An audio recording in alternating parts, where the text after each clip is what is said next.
class that you were looking at was advanced drama, and Mr. Hunter is, we're adapting a story by Jean Chess Rumble, and he was our author in residence this year, and he's given us permission to adapt it. It's kind of a world premiere for us, which is really exciting. I spoke with Mr. Hunter last year about the possibility of working together on the production, and he's going to be working with the kids to adapt original music for the production. So when he joined us just a few weeks ago in third period, we decided to do a few warm-ups that were more musically related to assess where the students were as far as an ensemble when it came to creating a rhythm and a tone and a feeling and a mood. So he brought in this week this stomp warm-up that the kids are loving. And so we're assessing through that warm-up how they're working together, who's listening to directions, who is okay when they make a mistake and who's having a hard time when they make a mistake. And so that warms them up also physically, it warms up their minds. It doesn't so much warm up their voices, which is another component that we usually work on, but it's allowing us to sort of be kind of introduced into the world of music and rhythm as we move forward with adapting the script. Well, we're doing this rhythm piece because we're incorporating rhythm and music into their adaptation of Chess Rumble. So this helps me identify places or individuals who are very good with rhythm, who can handle syncopation well, who can travel with having rhythm in their body, in their feet, in their hands, and they're having fun with it, whether they're successful or not. Right now, I just want them to participate. We have 100% participation of everyone at least trying and attempting to use this rhythm throughout. And we're going to see how we can creatively add rhythm and music to this adaptation of Chess Rumble. I'm excited to see what they come up with. So the iPads have been super helpful for me. They've opened up a whole new world in drama class.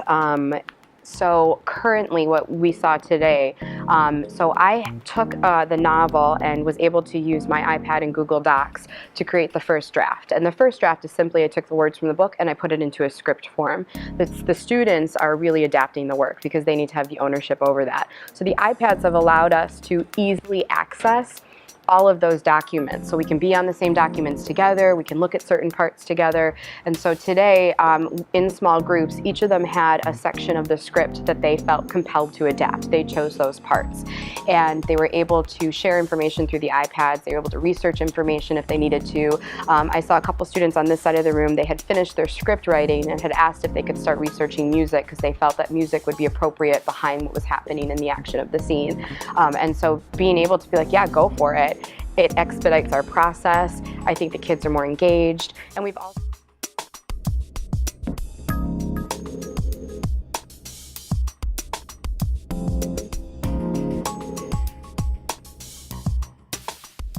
So one thing that just came up recently, like as of a couple days ago, so in 7th grade we do a whole voice unit in drama class, and we talk about the power of our voices and why it's important to use them appropriately, and so on and so forth. So part of that project is that they create a radio play.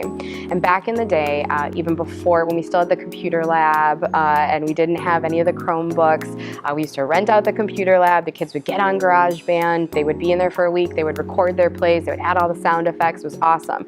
And then the computer lab went away, so I had bought these like voice recorder things, and they were great for the time being, but then the kids got iPads, and I was like, that's awesome. Like that would be, because they can have GarageBand on their iPad, the mic is right there, sound effects are accessible. So we just got through the first round of radio plays with my 7th grade classes as of Tuesday. And I said to the kids, I said, this is the first time that I have used the iPads to do radio plays, and I need your feedback. I want to know, was GarageBand the best app to use? Should we have used a different app? And what we realized was the desktop version of GarageBand is very different than the mobile version on the iPad. And so the kids were saying, well, there weren't that many sound effects, and the feedback was really bad. And so they researched what apps we should use in the future, which was awesome that it came from the kids, and they had ownership over that to help the future students that I'm about to have in a few weeks. And the incoming students that are coming in. And a student said, you know, Miss Tumpkin, we need a mic, like an actual mic. And I said, well, what do you mean? And they said, well, in Miss Kushner's media arts class, when we record, she attaches a mic, and it's much easier to pass the mic around than it is to like record in the mic of the iPad. So Using apps has been, in all of my classes in a variety of ways, has been really, really successful. And I think even using Edmodo, like all my students have Edmodo accounts now, and being able to grade them right online, and that they take a quiz on Edmodo and they can see their grade right away and see how they did, has been tremendously helpful. But like with GarageBand and with Edmodo and all these things, there have been lots of hiccups. You know, I don't know how to use it, they don't know how to use it. But what I found is that the mistakes are so useful because it's giving the students the ownership to figure out how to fix it. And that is learning in any capacity, whether you're in drama or math or French or wherever you are in the building. And that, I think, has been something that was a challenge that really turned into something really successful.